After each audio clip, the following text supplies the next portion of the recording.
سڵاوتان لێبێ من کۆڤان ئەزەتم بەرنامەی پاشیفتان پێشکەش دەکەم لە تەوەریەکەمی بەرنامەی پاشیف باس لە حیکمەتی ڕەمەزان دەکەین وەروە لە تەوەری دومشکە تەوەری تەندروستیە باس لە کارێگەریەکانی بەڕۆژوبوون لەسەر جەستەی مرۆڤ دەکەین و چۆن جەستەمان ڕابێنین بۆ خواردنەوە لە دوای ڕەمەزاندا بەڵام بەرلەوەی بچینە تەوەریەکەمی بەرنامەی پاشیف هاوکارانم فیچەرێکیان ئامادە کردووە هەنگاوانی یەکێکە لەو کارانەی کە ژمارێکی زۆر لە جوتیاران ئەنجامی دەدەن لە فیچەرێکدا باس لە ژیانی هەنگاوانێک دەکەن کە ئەو دەڵێت لە باو باپیرانیەوە ئەم کارەی بۆ ماوەتەوە بەڵام کارێکی زەحمەت و قورسە.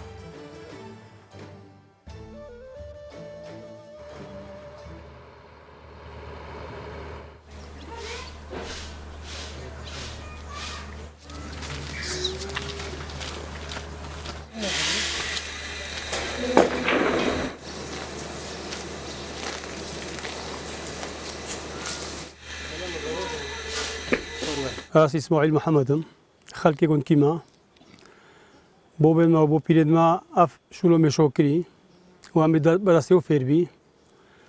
و شلو مشوش قالك بزحمتها لا يوصلوا همي كاس نزوني شلو مشوكات عندك كاسي هاي ذات مشو خدون كات بدي بيشينوبي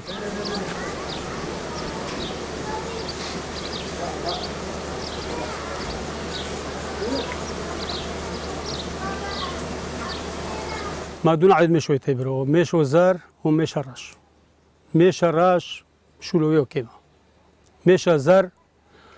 يعني هندي ما خذون كريا استفاده بيقلك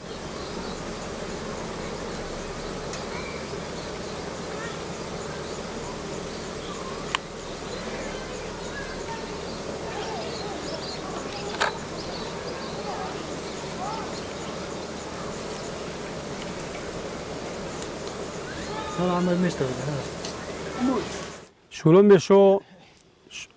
وقت بهوره شلخي دان برهمي ودي دافيد تو مروف بدافيد دافيد مروف برا وستيت وكي بشويه الصوبه شوي ليبي ريبين دونيرا بكر بدورا ايوه كوبينا قد يشري تاكل هر عردك كون مروف نوبينو داشته چيوي بيت شولو مشه دیو بوش بید مش وقتا کی داشته باشترا وقتا کیل چیوی آمی نوبینو هر دو جینو و وی وقتا جی شولو مشه چیوی فولا بس موقع با معنو كل كنا عواقيوي تاي كوبنينكم عيد بطل وديك القاسقين وديك عندك دبيني ما دبيني مشود بيت يه دورو بيت براك تو مشيت خو چنده شکری نده ونیا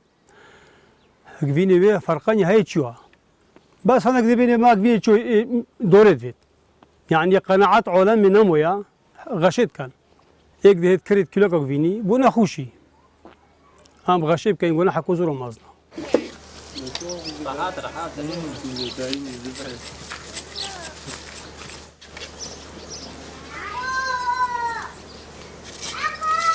برو روستی زمان بری همش خودونات کردن و بر همه زوریش بی نوکا عالم پدر خودون کرد بس خیر و میشه و کم بی ایرا با ویرا هر میشه لی هر بعرده کی دی هیله هر بعرده کی دی نوکا روستی و کی جورو میش بوشنینا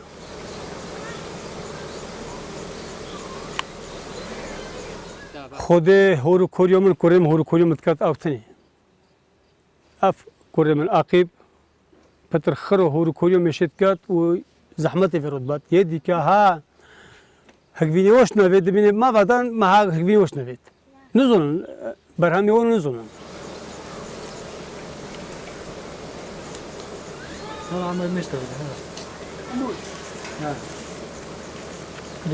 از قلبو بخو شلو میشد کم حتی ویگوش میشلو میشد شونه لو از میشو حتی ویگو از همین رتمنوف میشد ساق بیرد کم هر شوله کابیت میشه از زون ویگوی از ویگوی وکی از گنجک از سوز دم تجارل میشو نیلم از حتی من نگل میشو دوبم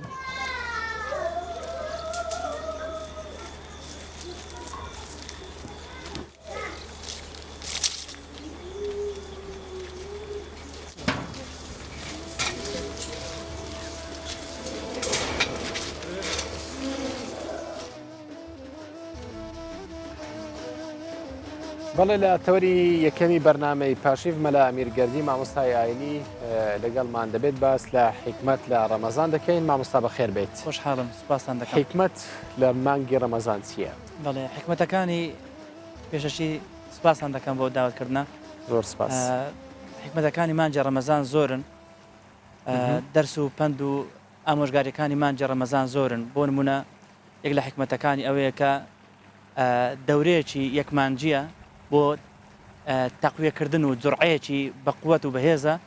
بۆ ئەوەی جارێکی دیکە موسڵمان تاچی ئیماندار هەڵبستێتەوە سەر زۆرێکی دیکەی عیبادەت خەستر لە عیبادەتی پێشووتری ئەو عیبادەتەوای لێ بکە کە شەحنێکی پێ بدە بارگایی بکە کەواتە بە هەمان شێوەی گوتاری هێنی دەڵێن نوێکردنەوەی ئیمان و خوداپەرستیە بەڵێ خوای گەورە جەل لە جەلال و مەحەتاتی دانایە وێزگەی دانایە لەو وێزگانە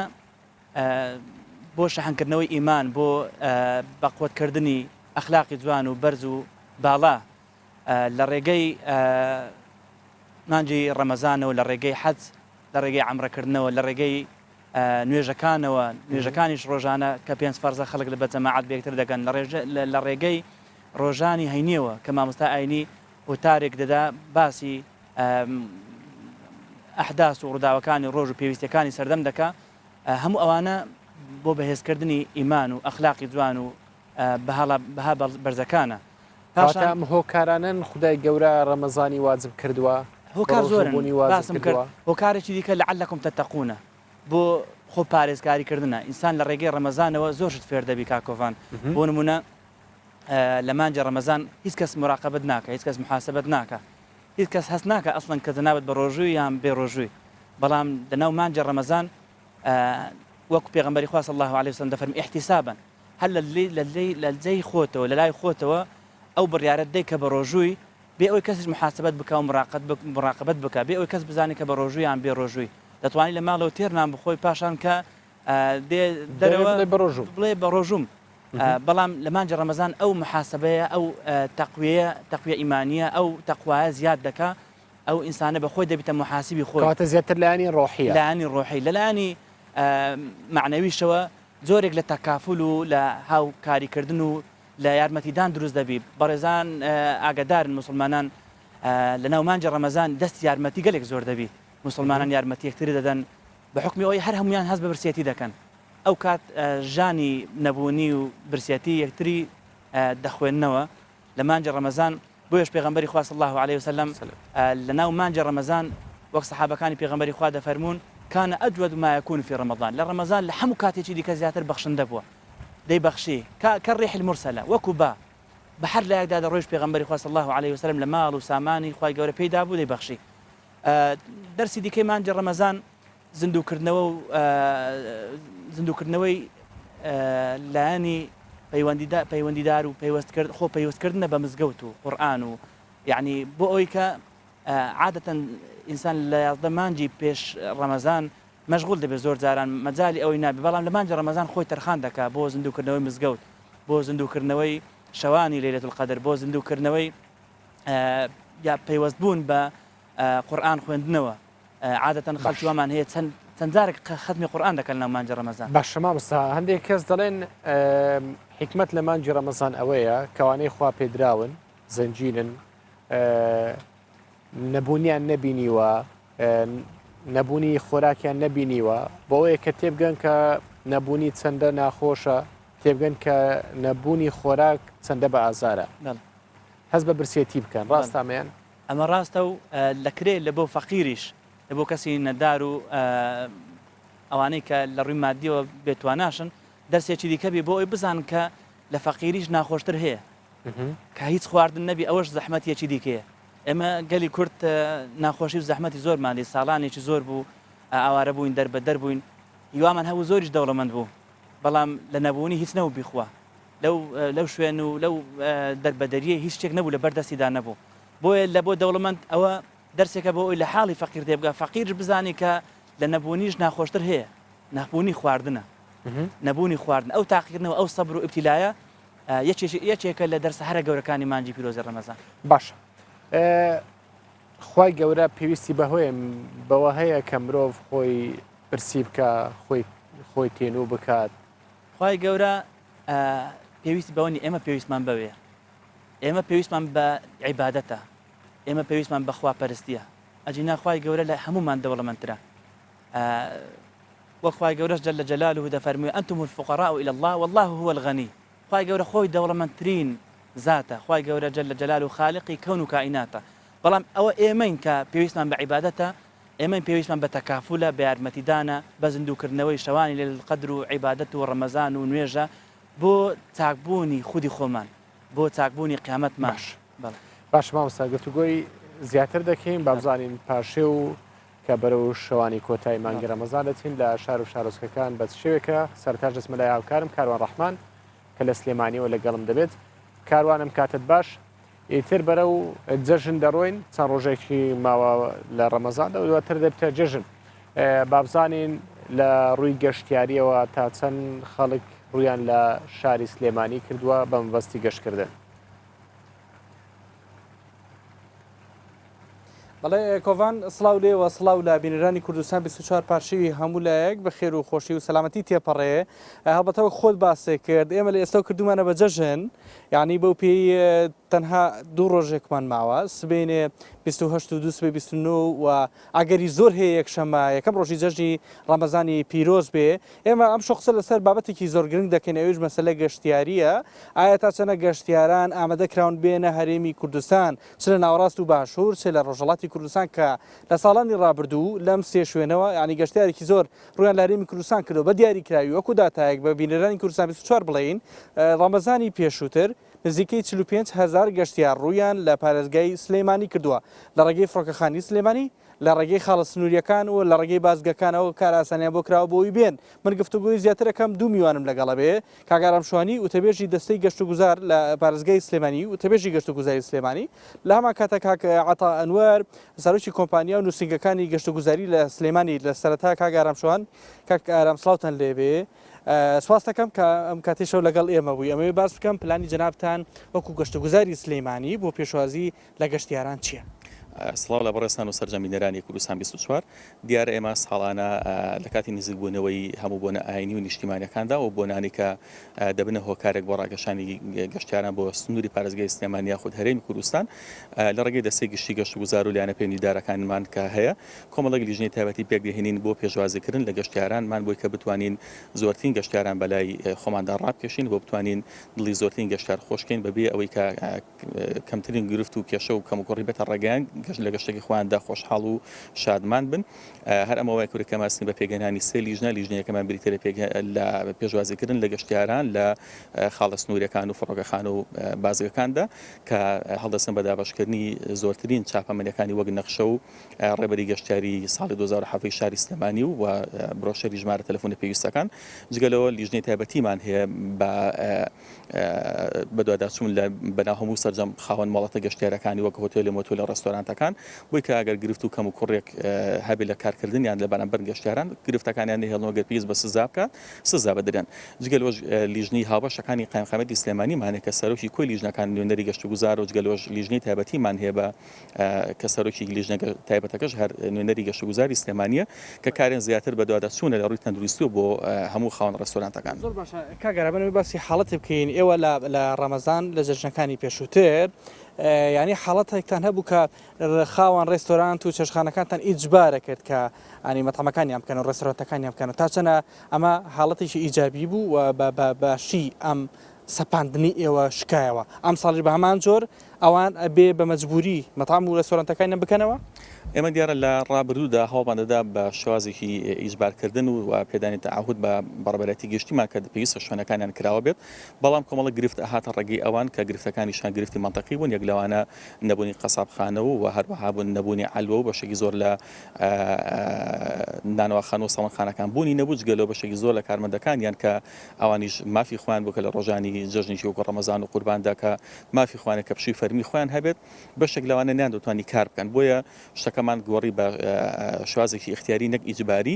دواتر بەشێک لە خاوەن ڕێستۆرانتەکان کە هەستان بەکردنی شوێنەکانیان بەتایبەت ئەو شوێنانی کە خوان خاوەن خەزانی تایبەتی بوون لە هەڵگرتنی سەوزە و میوە و گۆشت و یاخود نانەوەخانی تایبەت بە خۆیان هەبوو سوودمەندێکی تاوەتی بوون بۆ چەند ڕۆژەکەمەی کە لە جەژنەکاندا ئەو سوودە مادی گەوری کە هەیان بوو چەند بەرامبەری چەند مانگێک داهاتی بووان پیاکرد بۆ ئێمە وای لێکردن کە ئەوان لەسەر ڕقبی خۆیان بیر لۆکۆنەوە کە شوێنەکانەوە بەردەوامی کراوە لە ڕۆژانی جەژندا ئێوە ئازادتانکردن و ئەوانش بیریان لەوە کردو کە مەتەمەکانیان کراوە بێ ئایا گرفتی مادی و نەبوونی بودجە منە بۆ کودۆ پرزا لە جەناب دەکەم تا چەنە پلانی ئێوەی تێگاوەکە بە شێوازێکی باشتر پێشوازی لە میوان بکەن بەدڵنیەوە هەموو کار و پرۆژێک هەموو جۆرە لیژنگ پێویستی بە بودجەی تایبەتی خۆی هەیە دیارە چەند بودجە کەم بێت چەند بودجە نەبێت یاخود قەیرانی دیارەی هەبێت بەدڵنیاییەوە کاریگەری دەبێت لەسەر لیژنەکانمان بەڵام ئێمە بە هەوڵ و ماندووبوونی کۆی کارمەندەکانی خۆمان وەک پێویست توانیمانە کە ئەگەر کەم تا زۆریش بێت کارمەندانمان وجودیان هەبێت لە ڕۆژانی جەژن و پشۆکان دەبتوانن کە کەمترین گرفت و کەم و کوڕی بێڵنەوە کە ڕۆبڕی گەشتیاران بێتەوە من هەچە لە دو پرسیارم کرد بەڵام ڕێژی هاتنی گەشتیار لە ساڵی 2016 بە کوی ساڵەکە چەندێک بوو ئەو یەکو ئامار لای جەنابتان بێت کوی گشتی هاتنی گەشتیاران لە ساڵی 2016 دا بۆ سنووری پارێزگای سلێمانی بریتیەوە لە نزیکەی 745,000 گەشتیار زۆر سپاس کاگەرم سپاس بۆ جەنابەت کاک عەتا ئەنوەر کە جەنابی بێتە ئەم قۆڵەی من هەڵبەتە ئەکۆڤان باسی شتێکم نەکرد من لە پارکی ئازادی شاری سلێمانیم لێرە هەوایەکی زۆر فێنێکی هەیە و سپاس بۆ جەنابی کاک عەتا ئەم شەو لەگەڵ من بووی جەنابەت سەرۆکی کۆمەڵەی کۆمپانیەکان و خاوەن نووسنگەکانی گەشتیاریت چیتان کردو بۆی گەشتیارێکی زیاتر بهێنن وە کار ئاسانیان بۆ بکەن بۆی شاری سلێمانی داهاتێکی لەوانش دەست بکەوێت کاتتان باش زۆر سپاسی بەڕێسانەکەم بۆ خەمخۆریتان بۆ کەرتی گەشتیاری لە کوردستان بەگشتی و لە سلێمانی بە تایبەتی ئێمە وەکو کەرتی تایبەت بە هاوکاری دەستەی گەشت و گوزاری کوردستان و بەڕێوەبەتی گەشت و گوزاری سلێمانی هەستاین بە چەند ڕیکلامکردنیە بۆ کارەکانمان بۆ هێنانی گەشتیاریان بە تایبەتی لە ناوەڕاست و باشووری عێراق و لەگەڵ ڕۆژهەڵاتی کوردستان کە وڵاتی ئێرانەکە هەستاین بە چاپکردنی چەنەها نامیلکە چەند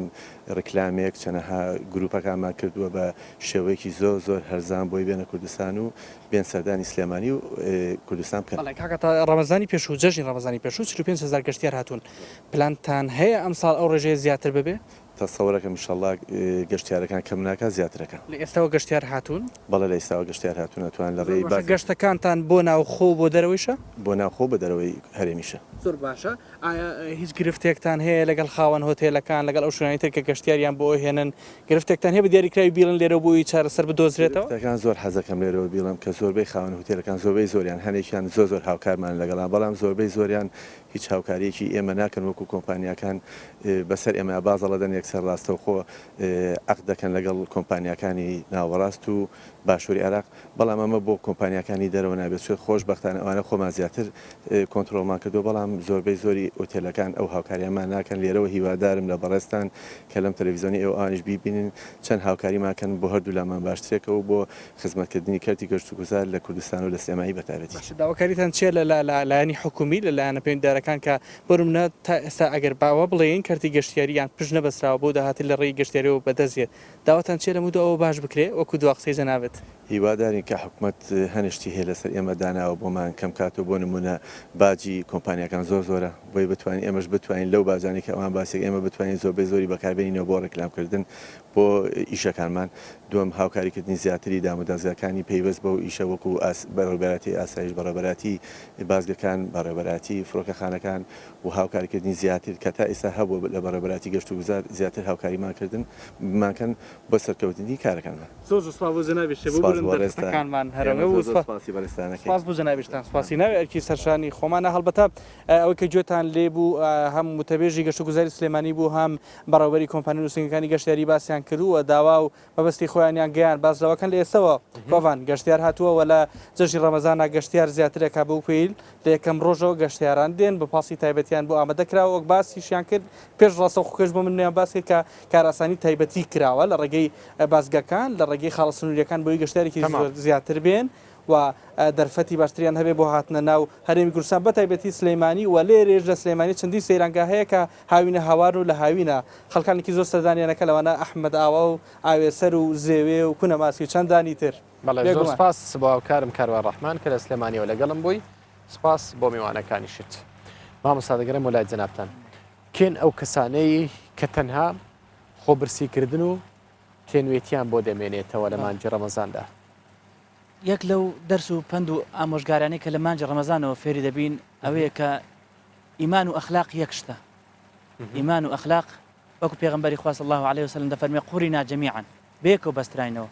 ئینسانی مسلمان کە بە ڕۆژوو دەبێ نابێت تەنها هەناوی برسی بکە یان هەناوی بگرێ زمانی بگرێ لە خواردن و خواردنەوە کە حەڵالیشە، بەڵام لەو کاتە خوای گەورە جەل جەلاله فەرمانی پێدەکا کە نەیخواتەوە. بەڵێ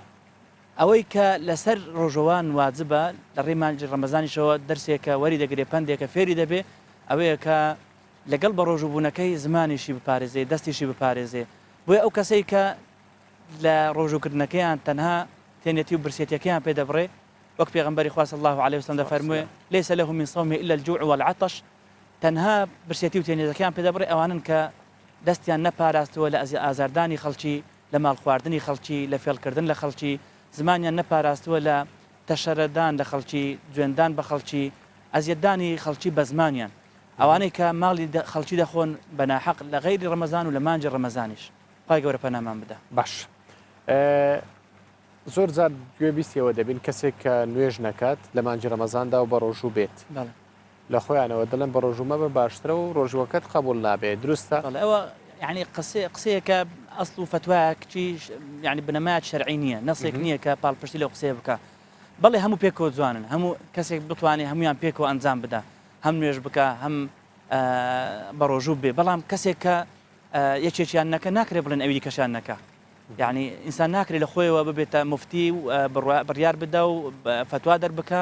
بڵێ ئەویان مەکە مادەم ئەوی کەشیان ناکەی. خوای گەورە جەل جەلاله بە ڕەحمە چێ دەڵێ ئەو ڕۆژوای لێ ناکە بیگەڕێنەوە، یان چی ناڵێ بەسەبی ئەو ڕۆژە خوای گەورە هەر لێ خۆش نابی، بۆ ئێمە ڕێ لە خەڵکی بگرین، بۆ یعنی قەتعی ئەو عیبادەتە بکەین لەو مسلمانەکە ئەویانی پێ دەکەری، ئەویان لێلا خۆشترە. دینی خوای گەورەش فراوانە. ئینشاء الله ئەو ڕۆژەوای لێ کردیە کە لە غەیری مانجی ڕەمەزانیش ئیلتیزامێکی شەرعی باشتر ئەنجام بدە، بتوانێت کە ڕۆژەکان و چۆن ڕۆژەکانی گرت ئەو هاش نوێژەکانی ئەنجام بدە بە ئیزنی خوای گەورە. ئەو سەرفترەیە کە دانراوە بەڵێ تەواوی ئەو گوناحانەی لەسەر ئەو کەسێک کە لە مانجی ڕەمەزان ئەنجامی داوە دەسڕێتەوە؟ نا تەواوی گوناحەکان نا، بەڵام ئەوە زەکاتێکە وەکو سەدەقەیەک بۆ دەفعی بەڵاو ناخۆشی و هەندێک لەو کەم و کوڕیانەی کە لە عیبادەتەکانمان هەمان بووە. بۆ نمونە کەسێکە قسەیەکی کردیە جوان نەبووە، شەرعی نەبووە، ڕێک نەبووە، یان بە جۆرێک لە جۆرەکان گوناهێکی ئەنجام داوە، بۆ شۆردنی ئەو گوناحانەیە، بۆ ئەوەی کە ئینسان تێبگە هەموو شتێک باجی خۆی هەیە، بۆ ئەوی تێبگە ئینسان هەموو شتێک باجی خۆی هەیە. لێرە ئەگەر بتوانی بە مادە دەفعی بکەی ئەو باجە دەی بزانی باجێکی دیکەی گەورەترش هەیە لە قیامەت کە بارێکی گرانە و وإن منكم إلا واردها هەمومان ئەو سەرفترەیە غەیبەت و نەزەر دەگەڕێنەوە. ئێمە ناڵێن دەیگەڕێنێتەوە، بەڵام دەڵێن باجێکە بۆی زۆرێک لە بەخۆداچوونەوەیە یان زۆرێکە لە پاکبوونەوە ئینشاء الله. باش ئەو سەرفترێ دەتوانین بدەی بە دوو کەس؟ ئەسڵ وایە نەک هەر سەرفترە زەکاتەکەش هیماڵی جەنابەت مەسەلەن ملیۆنێکە 2 ملیۆنە بۆ نمونە یەک جێ و یەک دەست بیدێ یەک نەفەر یەک تاخە شەخص کە بزانی محتاجە. ئەسڵ وایە بەڕاستی زۆرجار لە خودبەکانیش باسی دەکەم گاڵتە نەکرێت بە فەقیر و هەژاران. ئێمە بەداخەوە زۆر جاران ئەو عادەتە ناشیرنەمان هەیە. بۆ نمونە مسلمانێک سەرفترەکەی یان زەکاتەکەی 25,000 دینارە 50,000 دینارە دەی کاتە 4-5 بەش. ئێ باشە فەقیرێک کە لە ماڵەکەی جلی دەژنی نییە، خواردنی جەژنی نییە، ئەو لەوانەیە وا بیر بکاتەوە زۆرترین خێری بەردەکەی. پێی وایە زۆر جار لە دەوڵەمەندەکان کە دێنە لای مامۆستانی ئاینی بە تەمان خێر بکەن سەدەقە بکەن مامۆستا ماڵی هەژارانمان پێ نیشان بدە. پێیان دەڵێن کاکە گیان برای من خوشتی من ئەسڵ وایە بیدێ یەک نەفەر ئەو فەقیرە جارێکی دیکە محتاجی ئەوە نابێت کە زەکاتیش وەربگری، لە هەژاری دەربازی دەبێت ئەو جارێکی دیکە لەوانەیە ساڵێکی دیکە زەکات بدە و سەدەقە دەربکە. بۆیە بەڕاستی ئێمە زوڵم لە هەژارەکان دەکەین، نازانین زەکاتەکانیشمان دەربکەین، نازانین سەرفترەکانیشمان دەربکەین. بەداخەوە بۆیش دەبینین ئەگەر زۆرێک لە فەقیری و هەژاریەکانمان بەسەبەبی خودی هەژارەکان بی هەندێک خەتای دەوڵەمەندەکانە. باشە بۆی باس سەرفترەم کرد چونکە یەک دوو ڕۆژی ماوە بەرەو جەژن دەچین لە دوای جەژنەوە ئیتر لەگەڵ نوێژی جەژن ئیدی سەرفترە قبول ناکرێ. پێغەمبەر صلی الله عليه وسلم دەفەرمووی هەر کەسێک لە پێش نوێژی جەژن سەرفترەکەی دەرکرد ئەوە بە سەرفترە لە بۆ حسابە، بەڵام پاش جەژن سەدەقەیەکە وەکو سەدەقەکانی دیکە حسابی ئەوەی دەرچووە کە سەدەقەکەی ئەو کەسێک کە نەیدات بەڵێ گوناحبارە ئەو کەسێک کە بتوانێت خواردنی جەژن ئامادە بکە لە ماڵەکەی خۆی لەسەرەتی کە ئەو سەرفترێ بدا بەڵام کە ئەگەر نەیبوو یان خواردنی جەژنی پێ ئامادە نەدەکرا یان بارێکی گران بوو بەسەریەوە کە زەحمەتێک بوو نەیدەتوانی دەری بکە ئەو کاتە ئەو کەسە هیچ گوناحی بۆ نانووسێت شا جیاوازی لە نێوان ڕژوو گرتن لە مانگی ڕەمەزان و مانگەکان دیکەدا چیە؟ دی مانگی ڕەمەزان بە کۆتا دێت بەڵێ مانگەکان طبیعی عیبادەت بە نەبڕانەوە بە نەفسانەوە جوانە یعنی ئینسانی مسلمان وەخوای گەورە جل جلاله لە قورآانی پیرۆز فێرمان دەکا إن الذين قالوا ربنا الله ثم استقاموا أصل لە عیبادەت ئەوەی ئیستیقامە بکە بەڵام عیبادەتێکەیە فەرزێکە لەسەرمانە ڕوکنێک لە ڕوکنەکانی دین کە پێی دەگوترێت ڕۆژوگرتن ئەوە پەیوەستە بە مانجی ڕەمەزان لەمە ئەلغەیری مانجی ڕەمەزان ئەگەر ئەنجامتدا سونەتێک کە ئەنجامی دەیت تۆ سنت حکمەکەی ئەوەیە ئینسان گوناحبار نابێ ئەگەر ئەنجامی نەدا بەڵام ئەگەر ئەنجامیدا خێرشی لە بۆ دەنووسێت پێغەمبەری خوا صلی الله عليه وسلم دەفەرموێ من صام يوما باعد الله وجهه 70 خريفا من النار هەر کەسێک ڕۆژێک بە ڕۆژ و بخوای گەورە 70 ساڵ لە ئاگری جەهەنەم بە دووری دەخاتەوە ئەوە یعنی عیبادەتێکە چاکەیەکە بۆ خۆی ئەنجامی دەدا ئینشاء الله بۆ ئومێدن کە ڕۆژەکانی دیکەیشی لە ئەیدی مانجی ڕەمەزان مسلمانان هەر ئەو التزامە شەرعیانیان هەبی ڕۆژانی دووشەمان و پێنجشەمان وەک ئێمە پێی دەڵێن شەشەڵان یان شەشەکان ئەو شەشەلانە یاخود شەشەکان وەکو ئەو دووشەم و پێنجشەمەوە یان خێری ئەو زیاترە بێگومان پێغەمبەری خوا صلی الله عليه وسلم ئاماژەی پێدایە دەفەرموێ هەر کەسێک ئەو 6 ڕۆژەی پاش جەژن بە ڕۆژوو بیتن پێغەمبەری خوا صلی الله عليه وسلم دەفەرمێ من صام رمضان ثم أتبعه 6 من شوال كان كصيام الدهر پێغەمبەری خوا صلی الله عليه وسلم دەفەرموێ هەر کەسێک مانجی ڕەمەزان بە ڕۆژوو و پاشان لە پاش ڕۆژی دەژن 6 ڕۆژی دیکە بە ڕۆژوو بوو مەرج نییە بەسەر یەکەوە بی بە دوای یەکەوە بیانە بەڵام ئەو 6 ڕۆژە بە ڕۆژوو بوو وەکو ئەو ساڵە هەتا سەری بە ڕۆژوو بیتن پاشی جەژن مەبەست لەوەیە پاشی جەژن مەبەست لە ڕۆژی یەکەمە لە دوای ڕۆژی یەکەم لە دوای ڕۆژی یەکەمەوە لە دوای هەر سێ ڕۆژیەکانی جەژن عادەتەن ڕۆژی جەژن یەک ڕۆژە بەڵام ئێمە وەکو عادەتی کردمانە سێ ڕۆژ بەڵێ ئەجینا دەتوانین هەر لە ڕۆژی دووەمەوە ئەو مسلمانی کە حەز دەکا ئەو خێرە بە قسمەتی بکە ساڵێکە کە ئەنەما ساڵێک بە ڕۆژ بووە ئەو خێر لە قیسە خۆینەدا دەتوانین هەر لە ڕۆژی دووەمەوە ڕۆژ بی بەڵام خەڵک دێتە لای لەوانەیە خەڵک بێتە لاوی و ئەوش بستە لای خەڵک وا باشترە ئەو سێ ڕۆژە بە ڕۆژی نەبێ یعنی ئیشکالێک دروست نابێ ئینشاءالله باش مامۆستا گفتوگۆی زیاتر دەکەم بزانین پارشێ و لە دهۆک چۆنە هاوکارم مەسعود محەممەد لە دهۆکەوە لەگەڵم دەبێت چۆتە نێو بازاری دهۆکەوە مەسعود تەفدەمێتە باش بە تونها چیە ناوا بازارە دهۆکێدا ئەس بێژم قەرەباڵغێکی زۆر پێوە دیارە خەڵک دوچە پێویستیان جێژنێ دیکەرە بزانین ئەو دەخوازن چ بکەن بتایبەتیژی تو دخوازی گەلکێ باخبی نەرینێن وە بگەینی کەرم بکە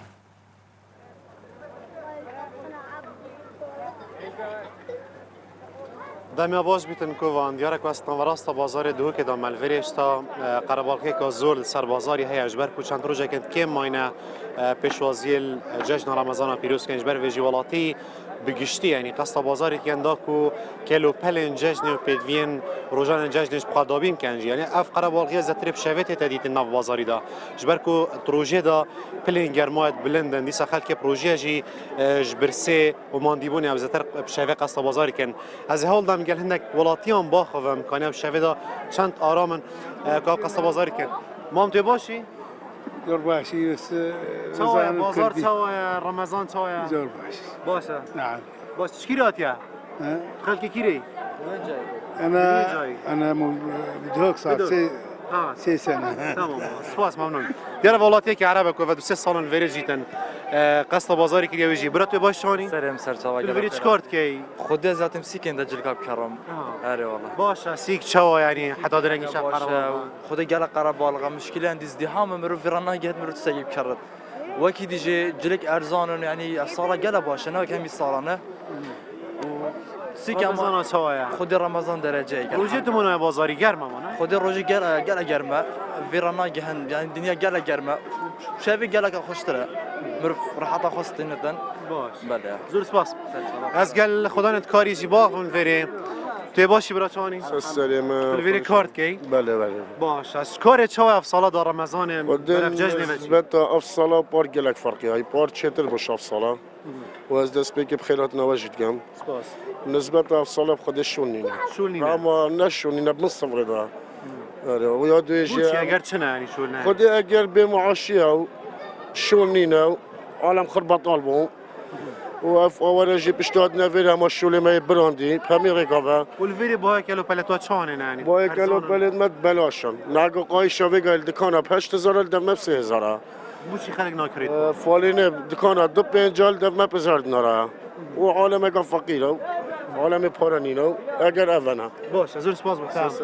از قال براتي باشي تشاني سر شوفت براي سكيراتيا الچمان كاتي چمان کی آتیه بله باش شفت و چات چمان کی دیرش دو کی خود شبه هنتره بروجينا وقرمه بدون نكبر رمضان شاد بورید والله نعمته خدها باش اف کیلو پلنت افیای نورو کدات اف شفدات شاد دابین کی بله اره والله الحمد لله حميد تشنا تو انا چانه خود قلق باش باش اره تو توی باری دا في ججنی طامکادی هبیتن چکو و دمکی دا یعنی پیشمرگ سرکت مزم سرداش اینا نالر ما کردستان بحث ریفراندوم یعنی اف ججنی دی طامکاد جداتر هبیت که سال موری اف ججنا تنينينا بلكي اف ججنا قلق ججنا يا ججنا ايكي سركفنا پیشمرگل سر تیروستن داعش ججنا دوی ججنا پیروز ججنا رمضانيه ججنا سي ام برف ريفراندوم تشين يعني برف دولت بونه ان شاء الله همي اوات ملت كرد في ججنا دیگه باشه زور سپاس بتاو تیویو چنده کو ججنا خوش بورینی زور سپاس بله کوانانی دمجمر برف نزدیکی دوی و چین و کنده بینید یعنی خلک که یک جار مازن نوا بازاری داشت بو کرینو دابین کردن کلو پلن جشنه و کن بینن تامادن الوره اوج یعنی یک جوان بازار نکو بازار که هری ارزان الوره یعنی نوا بازار دو که همین داتو بگاری رنگ تشت بهای کلو پلان کمترین بهای وان الوی بازاری دست که تنجبر که بازار که دمکیه بترید ماه رمضان دانج بیشم دوان روزان دا سرو جاده خلک چت خوینا نداری و چت ویتن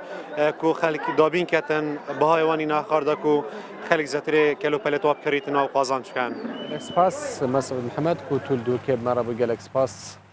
باماشيو مسعود لهوليريش يدي بازار كان واقع بالغ دبي شونك نابي في هيدا بروي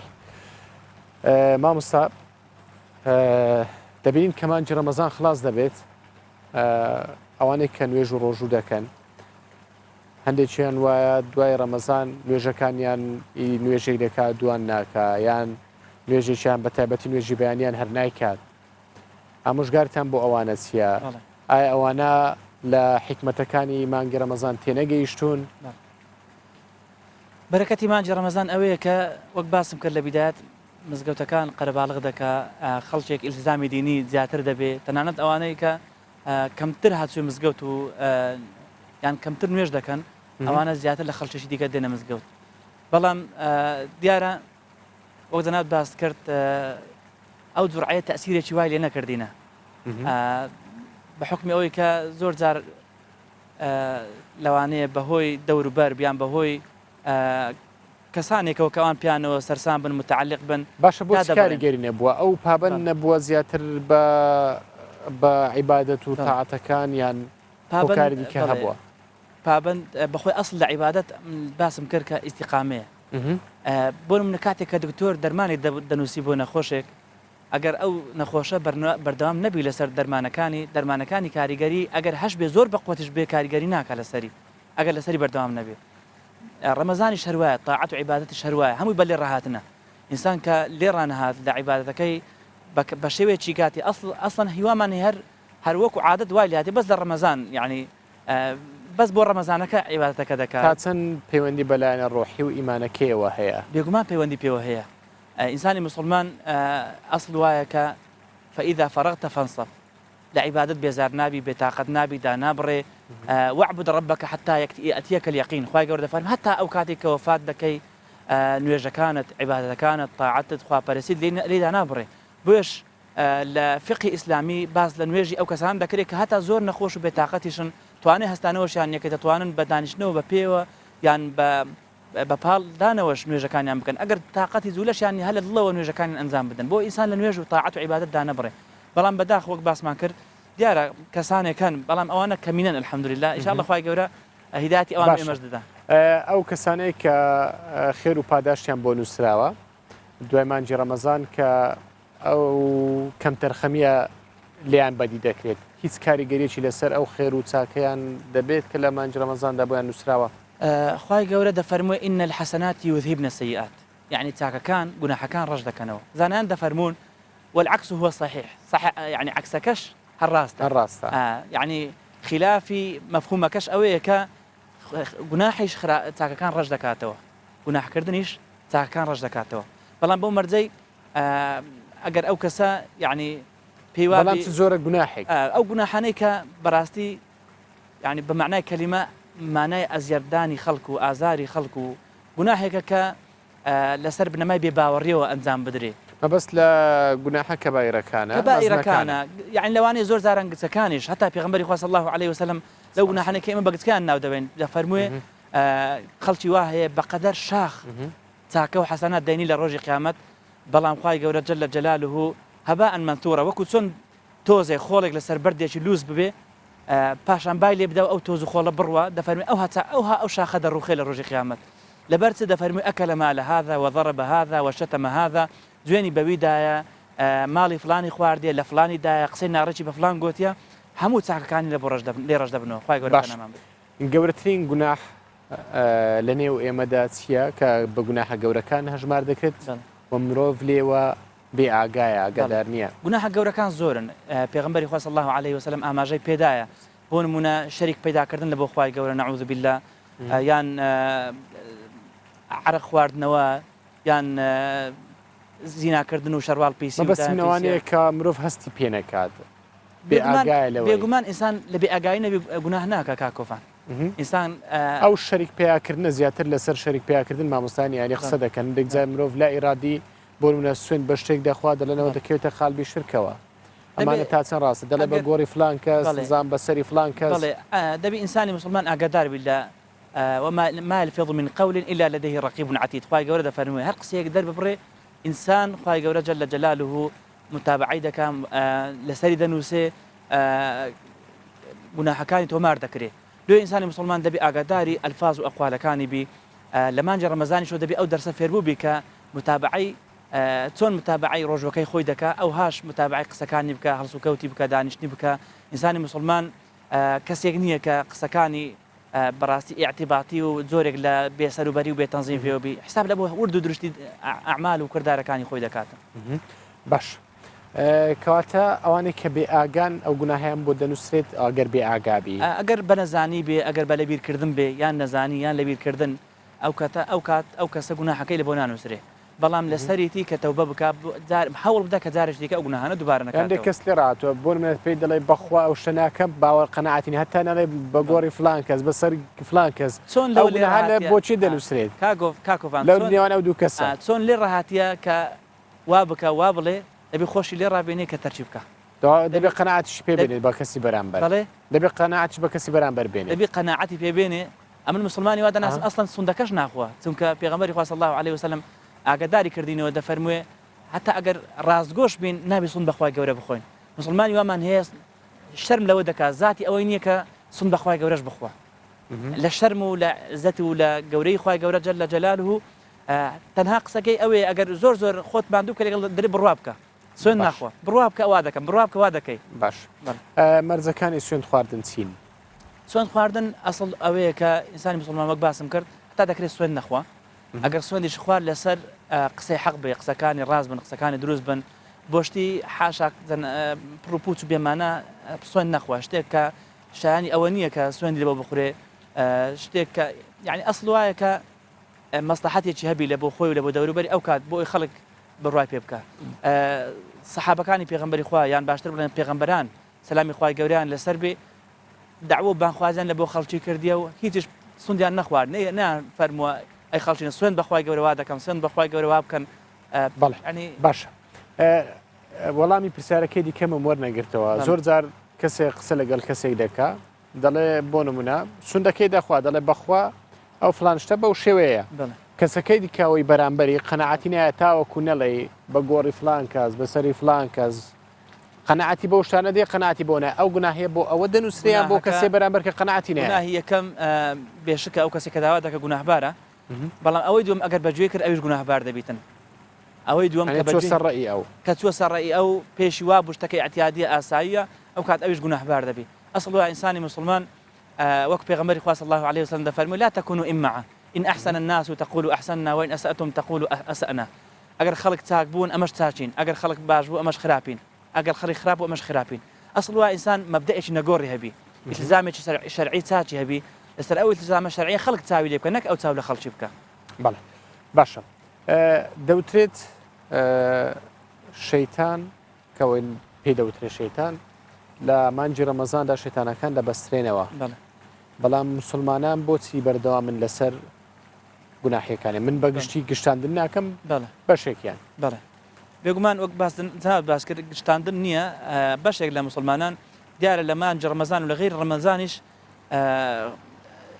هۆگر دەبن بە هەندێک لەو کار و کردوانەی کە پێش ڕەمەزان ئەنجامیاندایە هەندێک لەو گوناه و تاوانانە ناتوان نواز لێ بینن ناو ڕەمەزانیش ئەنجامی دەدەن دیارە خوای گەورە لە قورئانی پیرۆز باس لەوە دەکا کە خەڵکی وا هەیە شەیتان شوێن کەوتەیەتی نەک ئەو شوێن کەوتەی شەیتانە فأتبعه الشيطان فكان من الغاوين خەڵکی وا هەیە شەیتان شوێن کەوتەی ئەوە شەیتان لە لای ئەو دەرس دەخوێنێ شەیتان لە لای ئەو پند وانە وەردەگرێ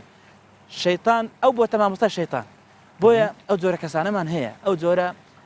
طبیعت خراپ و خوای گەورە هیدایەتی ئەوان و ئێمەش بداتن ئەو جۆرە کەسانەمان هەیە کە بەهۆی هۆگری بوونیان و بە گوناه و تاوان لە لای ئەوان ڕەمەزان و غەیری ڕەمەزانی شەریەکە لە لای ئەوان طاعەت و عیبادەت و مەوسیمی عیبادەت و مەوسیمێکە مەوسیمی عیبادەت نییە هەروەکو مەبەستی پرسیارەکەی من ئەوە بوو دەڵێن شەیتانەوە لە مرۆڤ دەکا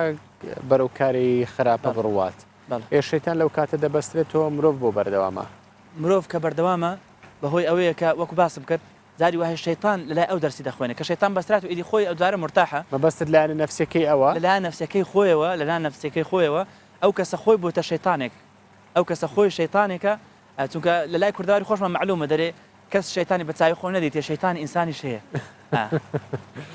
باشە زۆر کەس هەیە پێیان دەوترێت ڕەمەزان پەرست بۆ نمونە دوای ڕەمەزان نوێژ ناکەنەوەی کە باسمان کرد ئەو دروستە و کەلیمیان پێ درێت ئەو کەلیمەیە جوان نییە بەڵێ لە ڕەمەزان عیبادەتێک دەکات لە پاش ڕەمەزان بەو جۆرە نابێت کە پێش ڕەمەزان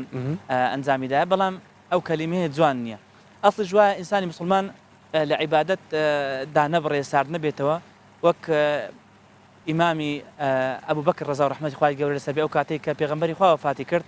هاتە ناو خەڵکی فەرمووی ئەی خەڵچینە خەڵکی بڕوان نەدەکرد کە پێغەمبەری وەفاتی کردیان هاتە ناو خەڵکی فەرمووی من كان يعبد محمدا فإن محمدا صلى الله عليه وسلم قد مات ومن كان يعبد الله فإن الله حي لا يموت فەرمووی ئەگەر خەڵچینە ئەگەر محەممەدتان دەپەرست صلى الله عليه وسلم ئەوە محەممەد مرد بەڵام ئەوەی خوای گەورە دەپەرستێ خوای گەورە حەیە و زیندووە و قەتیش نامرێ ئەوەی کەشانی پەرستنە چێ الله جل جلاله نەک ڕەمەزان ئەوەی کەشایانی پەرستنە محەممەد نییە صلى الله عليه وسلم بەڵکو دینی خوای گەورەیە جل جلاله کە ئێمە پێوە ئیلتیزاممان هەیە و وەکو مسلمانێک لێیدا نابڕێن بە مانجی ڕەمەزان گەرمتر دەبین بەڵام لە پاش ڕەمەزان ئەو تەسیرە هەتا مانجی ڕەمەزانێکی دیکە لەسەری بەردەوام دەبین ئینشاءالله بەئیزنی خوای باش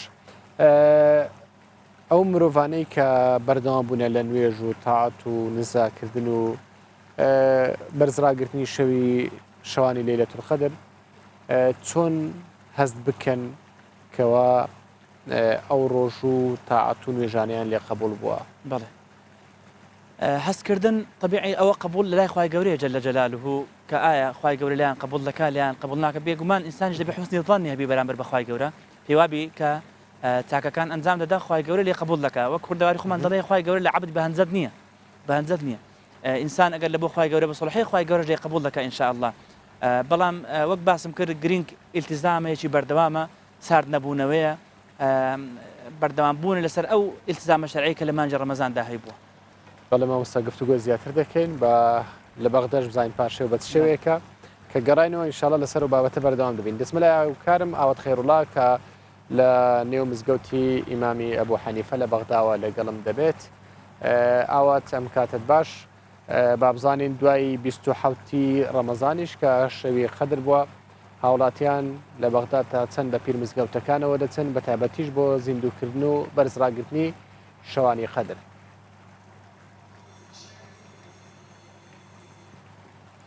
بەڵێ کۆڤانم کاتت باش وەکۆی کە لە پشتی منەوە دەبینیت کە ئێمە لە نێو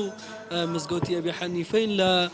ناوچەی ئەعظەمیە لە شاری بەغدا وەکۆی کە لە پشتی منە دیارە هاوڵاتیان دیارە جیاوازەیەکی ئەو تۆ هەیە لە چاو شەوی ڕابردوو کە شەوی لەیلەتول قەدر بۆ هاوڵاتێکی زیاتر ڕویان لە مزگەوتەکان کرد بە تایبەت ئێمە دوێنێ لە مزگەوتی بزگەوت و تەکێ شێخ عەبدولقادر گەیلانی بووین کە هاوڵاتیەکی زۆر سەردانی ئەم تەکێ و مزگەوتیان کردو بۆ نزا و پاڕانەوەکانیان و هەروەها کۆی کە ئاماژەشم پێ کرد دیارە ئەم شەویش لەم مزگەوتەکە یەکێکی دیکە لەو شوێنانی کە لەنێو شاری بەغدا شەوی لەیلەتولقەدری تێدا بەڕێوەچێت بە چەندین بەرنامە و شێوەی جیاواز. ئێستا من مامۆسایەکی ئاینیم لەگەڵدایە لەگەڵ ئەو زیاتر گفتوگۆ دەکەین لەسەر شەوی لەیلەتولقەدر و هەروە ڕێژەی هاتنی مسلمانان بۆ شەوی لەیلەتولقەدر. مرحبا. على حول الموضوع ليلة القدر والمسلمين شلون يستقبلوا الحمد لله رب العالمين والصلاة والسلام على سيدنا محمد وعلى محمد. يوم أمس كان في هذا المسجد المبارك إحياء لليلة عظيمة من ليالي رمضان المبارك وهي ليلة القدر العظيمة. هذه الليلة التي رفع الله عز وجل قدرها في القرآن خدای گەورە کتێبە پیرۆزەکەی خۆی بۆ هەموو مسلمانان کردە دیاری وەکو خۆی لە کتێبە پیرۆزەکەیدا دەفەرموێت کە ئەو قورئانی لە شەوی قەدردا دابەزاندووە. دوێنێ لێرە بەدەیان هەزار مسلمان ئامادە بوون، هەمویان یادی شەوی قەدریان کردوتەوە، هەمویان بە دوعا و بە زیکر لێرە ئامادە بوون. هیوادارم ئەوە کاری کرد بێتە سەر ناخی ئێمە و هەمومان وا لێ بکا کە نەریت و سروتەکانی پێغەمبەر جێبەجێ بکەین. ئەم مزگەوتە هەر لە سەردەمی عوسمانیەکانەوە لە مانگی ڕەمەزاندا گرنگیی تایبەتی پێدراوە.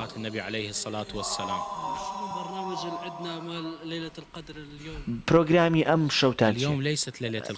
ئەم شەو وەک دەزانی شەوی قەدر نییە. ئەم مزگەوتە دوێنێ قەرەباڵغ بوو، بەڵام ئەم شەوانیە هەموو لایەنەکانی مزگەوتەکە دوێنێ قەرەباڵغ بوو، تەنانەت حوشەی پشتەوەی مزگەوتەکە شەر قەرەباڵغ بوو، خەڵکی لە دەرەوەی مزگەوتەکە ڕاوەستا بوو، ژمارەیەکی زۆر کەس هاتبوونە ئێرە. وای لێ هاتبوو مزگەوتی ئیمامی ئەبوو حەنیفە نەیدەتوانی هەموو کەس لەخۆ بگرێت. صلى يعني في مسجد نعم يعني مواطن حتى وراء الصلاة في المسجد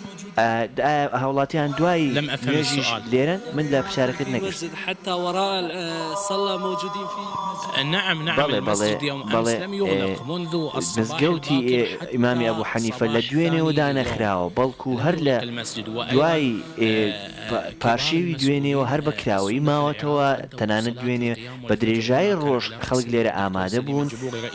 تەنانەت کەسانێکی زۆر گرنگ لێرە ئامادە بوون، بۆ سەرۆک پەرلەمان لێرە بووە، سیاسەتوانی زۆر لێرە بووە، لێرە ژن هەبووە، ئافرەت هەبووە، لێرە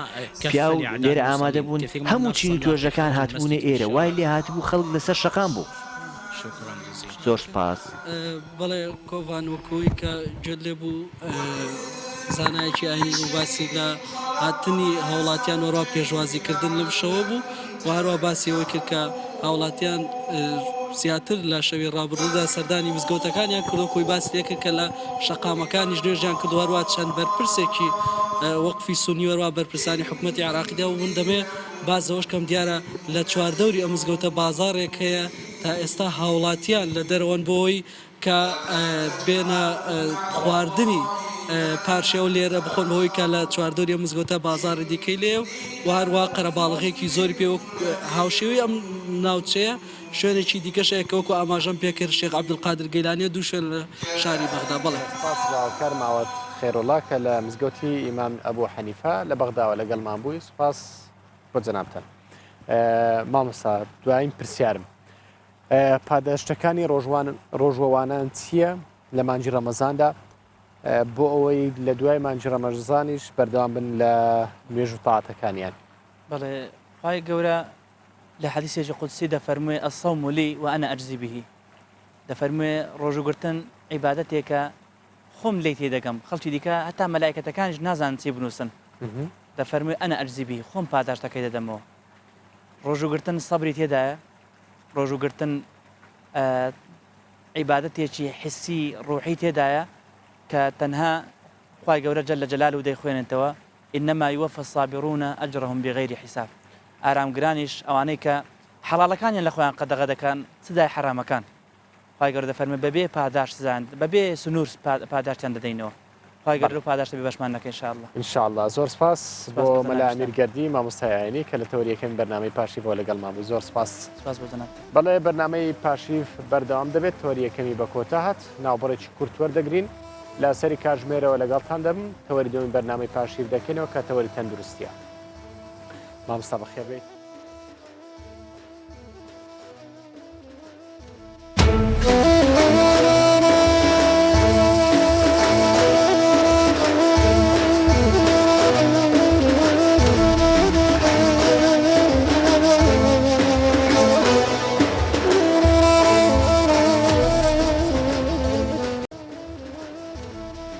دووبارە سڵاوتان لەبێ بەرنامەی پاشیف بەردەوامە لە تەوەری دوم کە تەوەری تەندروستیە باس لەو گۆڕانکاریانە دەکەین کە بەسەر لەشی مرۆڤدا دێن دوای مانگە ڕەمەزان پزیشکێکی پسپۆری تایبەت لەگەڵم دەبێت و لەسەر ئەم بابەتە گفتوگۆ دەکەین بەڵام بەر لەوەی تەوەری بەرنامەکەمان یاخود تەوەری دوم بەرنامەکەمان بکەینەوە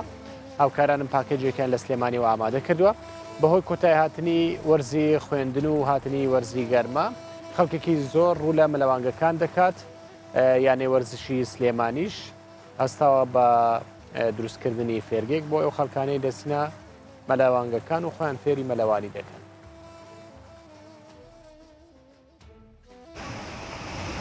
لە دوای دامەزرانی چەند فێرگەیەک بۆ یاریە جۆرا و جۆرەکان یانەی وەرزشی سلێمانی ماوەی 2 هەفتەیە فێرگەیەکی تایبەتیشی بۆ یارەی مەلەوانی کردوتەوە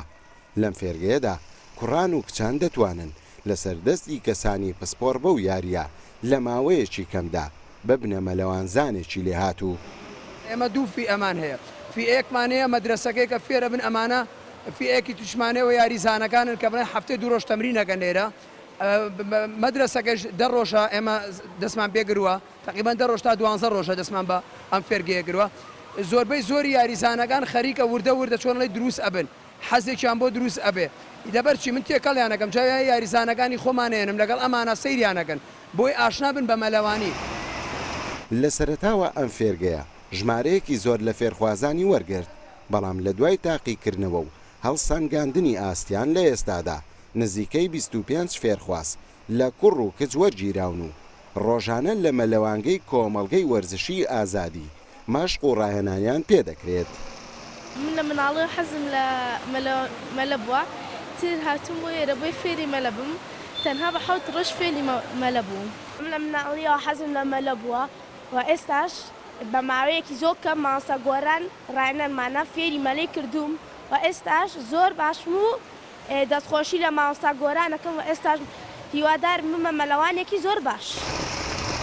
ماوەی چەند ساڵێکە یانەی وەرزشی سلێمانی تیپی مەلەوانی کوڕان و کچانی هەیە و ساڵانەش چەندین ئارەزومەندی ئەو یاریەی پێگەیاندووە کە لە ئێستادا بوونەتە مەلەوانێک کە بەشداری پاڵەوانێتیەکانی کوردستان و عێراق و وڵاتانی عەرەبیان کردووە و خاوەنی ئەنجامی باشن. ماوەی ساڵێکە من لەم فێرگەی مەلەوانیان فێری هەموو جۆرەکانی مەلە بووم و هەروەها هیوادارم بمە مەلەوانزانێکی زۆر باش. هەمیشە فێرگەکان بوونەتە جێگەی دروست بوون و پێگەیاندنی مرۆڤی لێهاتوو کە بە هەموو شێوەیەک لە ڕووی ئاست و تواناوە ئەو کەسانە داهاتوویەکی گەشت چاوەڕێیان دەکات بەهۆی هاتنی وەرزی هاوینیشەوە فێرگەکانی مەلەوانی خواستیان زۆر لەسەر دەبێت و بە شێوەیەکی گشتی مەلەوانگەکان چاوەڕێی مەلەوانی لێهاتوو دەکەن. یادگار محەممەد کوردستان 24 سلێمانی.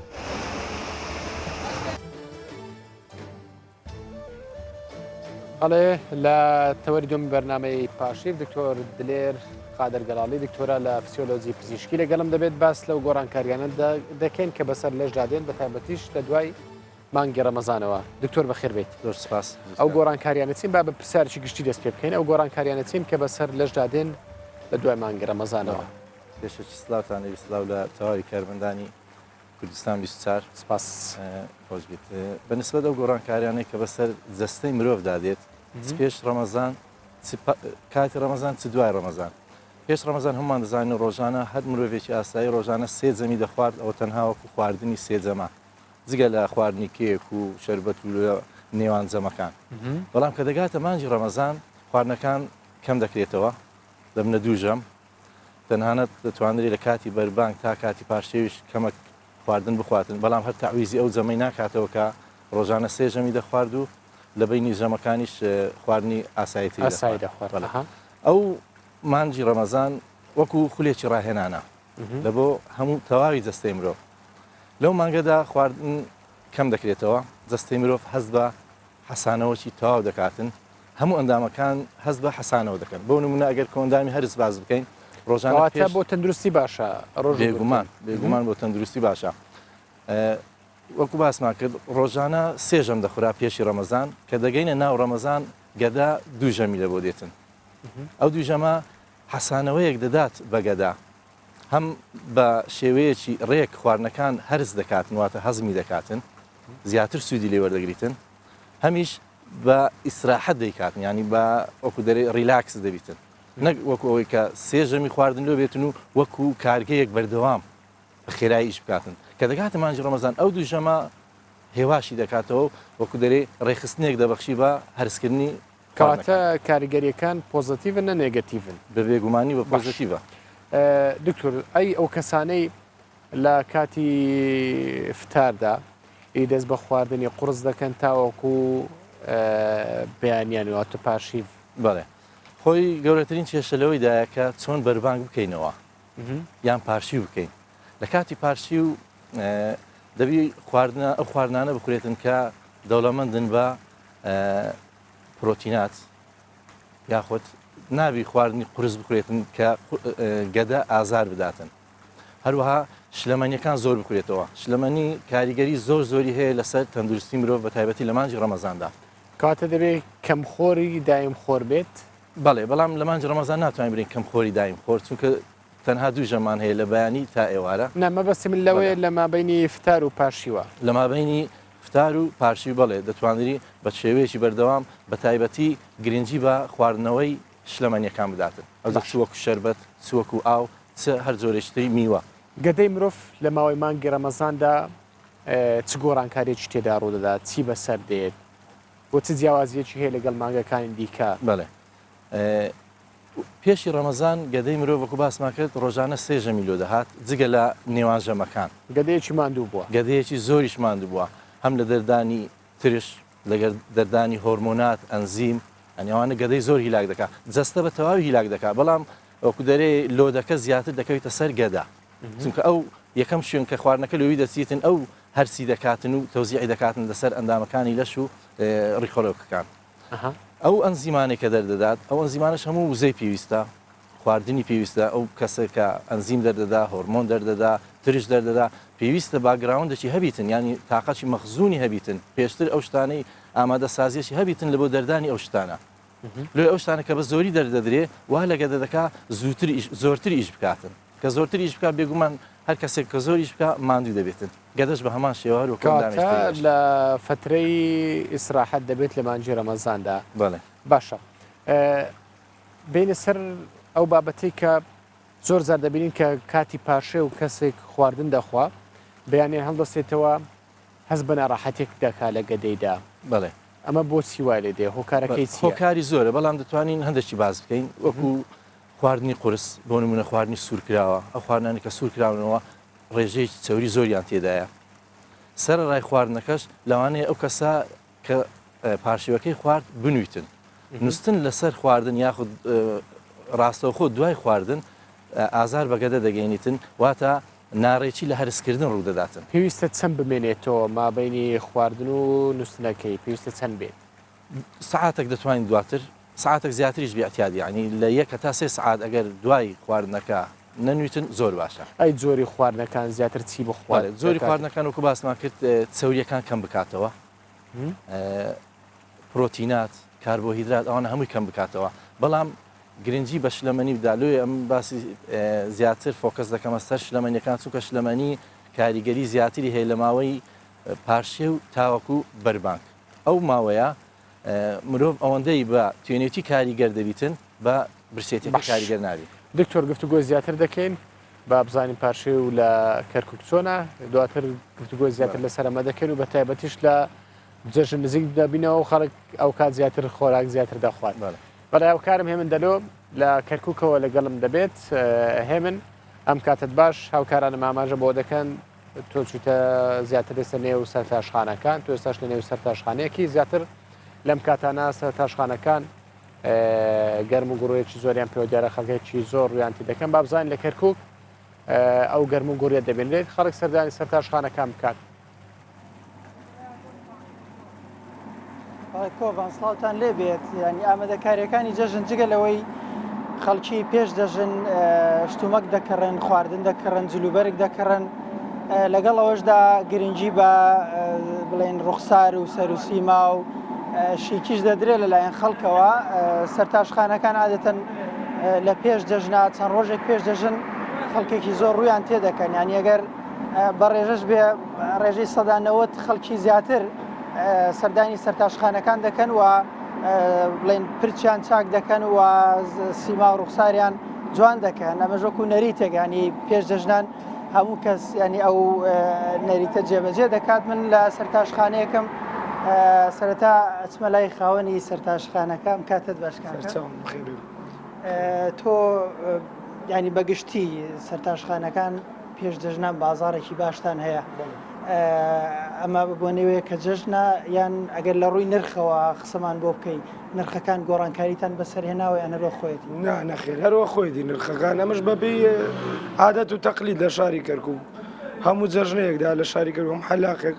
دا خۆیان جوانکاریەکەن بخۆیان ئەوەنە چەند ڕۆژ پێش دەژن بازارتان باشە بێەوە کاتەکان هەفتەیە پێش جەژنە دام چوار ڕۆژەی پێش بگەین بە جێژندا و کاتە دەست پێکات دێن سەیم ڕۆ دوو ڕۆژ ماوەتە بۆ جەژن دا لەم دوو ڕۆژ و سێ ڕۆژەدا دەست بە ئیشەکانەکەی بەڕاستیدا هیلاکە بین بۆ حەلاق زۆر هیلاکەتە بۆ من ئەی لە ڕووی مۆدیلاتەوە ینی خەڵکی هەست ناکەیت لە پێش جەژنا داوای مۆدیلی زیاترەکەن بەڵێ بەرەوەڵا ئێستا زیاتر تەکلیفیان زیاتر بۆ بەسەرمانەیە ئێمە هیلاکە بین بە حەقەت ینی هیلاکەتە بەسەر حەلاقەکان ئەوە نیە ئەم ساڵ زیاتر مۆدیلی چ جۆرە ستایلێکە وڵی ساڵ لە شاری کەرکووک بە زیاترە فاشلۆنە بە زیاتر بڵێ فاشلۆنە ئێستا مۆدیلی فاشلۆن هەر بۆ مۆدیلانەیە یان سپایکی یان فاشلۆن لەوە زیاتریانیەوە نینمان نیە چەند جۆر مۆدیل هەیە ینی سە تۆ ئەبینین ئەوە مۆدیلێکی زۆر لێرە بڵێن نمایشت کردووە هەموو مۆدیلانە زانی ینی چای بەڵێ دا بەبێ و نەفرێدا خۆی شێ مۆدلێکی بێت بۆ مۆدلەوەی چاکردن ئەی سوتفەی کردووە کەسێک بێت پارەی پێ نەبێ بۆ نمونا کە سوکاری شەهید کەسی هەژار تۆش پارەت لێ نەسەنە بێت بەڵێ بە حەقەت خۆی ئەم زوروفە وای کردووان لەم شارە گەنج وایە ینی دێتە بندەستمان بەخوا پاری تەراشی پێ نییە ئەم بە حەقەت ئەم زوروفە وای کردووە لە گەنجەکان پاری تەراشی پێ نەبێت کە سوکاری شەهید هاتووە بە حەقەت ینی خەدری هەمووشی ماگرتووە دابێ بەپێی زوروفەکە بڕۆینە ڕێوە ئەوە نیە بەڕێزی سەرچاو کاکە چۆنی بینین مۆدیلێکی جوان و سەروسیمایەکی بڵێن هاتووی بۆ حەلاق بڵێن خۆت قۆز کردووە ئەمە بەبوونەی جەژنە تەبعاً بەڵێ ئەمە بەبوونی جەژنە ئێمە هەموو بەرەجەژنانی ئەمە نەریتە لەناو کۆمەلگای ئێمەیە تر هەم دوو ڕۆژ پێش جەژن ئەوما خۆمان ڕێگە خێن و سەردانی ئازیزانمانەکەین لە ڕۆژانی جەژنە خوا بەزیاد بێترن ئەگەر سەردانی سەرتاشخانەکەی نابێت ئەمە شتێک نەریتەوە هەموو ساڵێک یاخود پێش دەژنان هەر ئەبێ ئەم نەریتە ئەنجام بدرێ بەڵێ ئەرەوەڵ عەرەبی ئەنجام بدرێ وەکو لە کۆمەلگایمە هەر ئەوە باوە خاستن بەرەجەژنان تۆ مۆدیلی پرچت پێشتر هەر ئەم مۆدیلە بوو یان سگۆڕی لەوەتیم هەر بەو جۆرە تەراشەکەم ینی جەژنان و مەژنانەوە لای من حسابنی هەر بەو جۆرە ئەڕوا دەست خۆش بێت ئەم بەڕێزەش بڵێن تەواو بووە علاقی کردووە چۆنی کە سواس بەڕێزی تۆ ینی لەسەر جەژن بەگشتی چیت هەیە و لەسەر سەردانیکردن بۆ سەرتاشخانە وەڵا بەڕاستی خۆی جژن بۆنەی چینی یەکەم دووەمش تر هەر خەڵکی خۆی جوانەکات و شتان لەبەرەوەی سەردانی میوان زۆرە بێ بۆ خزم و کەسان و بۆنەکە وەک بلیۆک نەریتێکشی لێ هاتووە خۆ جوانکردن و زرکڕین و زیاتر ڕاستە بۆ مناڵات و ئێمەش گەنجین خۆشە بۆ ما چونە دەرەوەیە کە سەردانی میوانە ئەبێ بە شێوەیەکی بە ڕوخسارێکی جوان دەرکەوی جلیشت کڕێەوە تەبانانی نەخێر جانە نەکڕێ ناوەڵە نیازی ئینشاءڵڵا ئینشاءڵڵا بەتەمای زۆر جوانی گەنجان لە کەرکووک ئەچنە هەولێر و سلێمانی جلوبەرگەکردنەوە کارەکەی بۆ چێگەڕین بەڕاستی بە حقت بەوەی کە لەوێ بازاری زۆرتری لێ و بلین مدلات لەوێ ڕیکلام زیاترەکرێ لەوێ زیاتر دوکانەکان یێرەوەدا ئەتیمان بە ڕیکلام و شتیوان ناکەن بە منوا بێ ڕیکلام زیاترەکە لێ بۆیە گەنجەکان هانا بۆ وێ بن ئەی لە ڕووی سەردانیکردن و سەیرانگا و بۆ نمونە بۆ بە سەربردننی کاتیش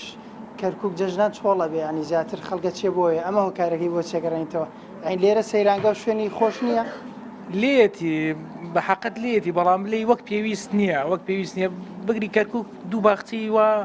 جوانی تیانە بەڵام تۆ بگرێت سلێمانی هۆلێر شۆنی جوانی لێ و شتی خۆشی لێ بابەتی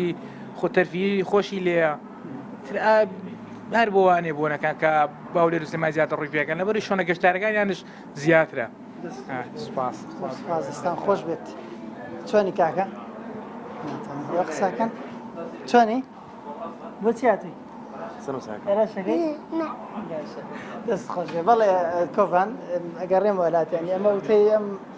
کەسانی کە هاتبوون بۆ سەرچاکردن و وتەی خاوەن سەرتاشەکەشم وەرگرت بە شەویشتی خەڵک دڵی خۆشە ینی لە ڕێی ئەمنیشەوە بێ ئەو باز بکرێنی هێزەکانی پێشمەرگێز ئەمنیەکان ڕێشۆنی توندی ئەمنیان گرتوۆتە بەر و وەزئی شار تا ئێستش بازارەکان جمەی دێ و خەرباڵغێکی زۆری پێوە دیارە هیوادارین ئەم دڵخۆشی هاوڵاتیان بەردەوام بێت و جەژنێکی خۆش و شادی بەسەر زۆر سپاس بۆ هاوکارم هێمندەلەوە کە لە کەرکووکەوە لەگەڵمان بووی زۆر سپاس دکتۆر ئەی گورچیلە لە مانگی ڕەمەزاندا چ گۆڕانکارێکی بەسەردادێت ئایا لەو فترەیە کە بە ڕۆژوو دەبن هیچ کاریگەریەکی لەسەر دەبێت چونکە ئاو شلەمەنیەکان ناخورێتەوە کاریگەر لەسەر گورچیلە دەبێت بەڵێ خۆی گورچیلە فرمانی گورچیلە پاڵاوتنی خوێنە واتە مادە زیان بەخشەکان لە خوێندەر دەینی دووبارە خوێن سووری خۆی تاوا دەکاتن ئەوە شتێکی بەردەوام ڕۆژانە ڕوودەداتن لە کاتی بەڕۆژوو کاتێک کە ڕێژەی ئاو کەم دەبێتەوە خستی خوێن زیاد دەبێت بەهۆی ئەوەی کە ئاوی لێ کەم دەبێتەوە کە خستی خوێن زیاد بوو سووری خوێن بە هێواشی بەناو گورچیلەکاندا تێدەپەڕی ئەوەش سوودێکی هەیە لەبەر ئەوەی کە سووری خوێن هێواش بوو مادە زیان بەخشەکان زیاتر یان ئاسانتر دەگیرێن لەلایەن کلیە و فڕێ دەدرێنە دەرەوەی لەش لە ڕێگای میزەوە باشە کەواتە کاریگەری نابێت بەو شێوەیە ئەوانەیە گورچیلیان ساغە نەخێر گورچیلیان ساغ بێ شلەمەنیش بە ڕێژەیەکی پێویست بخۆنەوە نەخێر بۆ ئەوانی تەسیرێکی ئەی دوای ڕەمەزان دوای ڕەمەزانیش بە هەمان شێوە کاتێککە ئاسایی دەبێتەوە ڕۆژانە بەردەوام دەبێت لەسەر خواردنی ئاو تەنها بۆ ئەوانە کێشەیەکە نەخۆشی گورچیلیان هەیە باش نزیک دەبینەوە لە جەژن بەڵێ ئیتر خەڵک زیاتر ڕوو لە خواردن دەکات دروستە زۆر کەس لە بەیانیان برنج و شلە و گۆشتۆمانە هەمووی لەسەر سفرەکان دادەنێن ئاساییە بەڵێ عادەت ئاساییە بەڵام وەکو تەندروستی وەکو تەندروستیش دەتوانین وای لێ بکەین برێن وەکو ژەمەکی پاشێوە دەتوانین وای لێ بکەین بەڵام دەبێ ئەو کەسێک کە ئەو خواردانە دەخوات دام بە خۆی دابگری وا بزانی ڕەمەزانە خواردنێکی یان بڕێکی کەم بخواتن خۆی وا باشترە پێشی هەر جەمێک بە دەدەقەت سارێگەک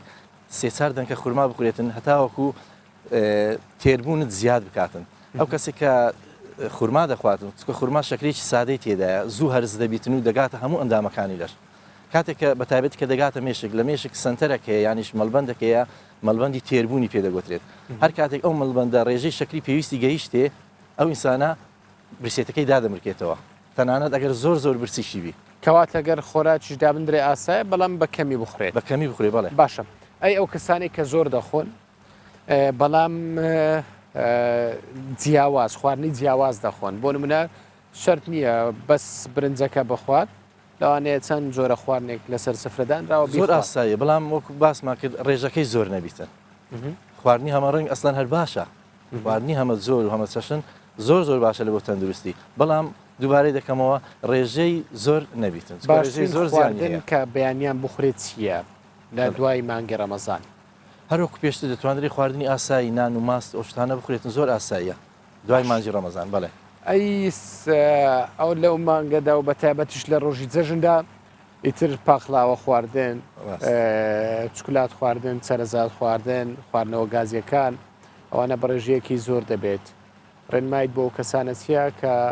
ڕێژێکی زۆر لە پاقلاوە و خواردنەوە گازیەکان و سەرزاتوانە دەخۆن بەداخۆ نەریتە چی دەتوانم برێم باش نییە خواردنی پاقلاوە و یان کێک و ئەوانەی کە زۆر شیرینن بابرین لە ڕۆژانی جەژنیان چکلێت ئەوانە ڕێژێکی زۆر شەکری تێدایە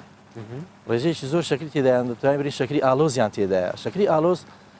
هەرسکردنی زەحمەتە یعنی جەستا ئازار پێدەگەینی هەرسکردنیان کە زەحمەت بوو ئەو کاتی زیان بە تەندروستی مرۆڤ دەگەینی زۆر جار ئینسان تووشی هەڵم دەبیتن یاخۆ بابرین بەد هەرسی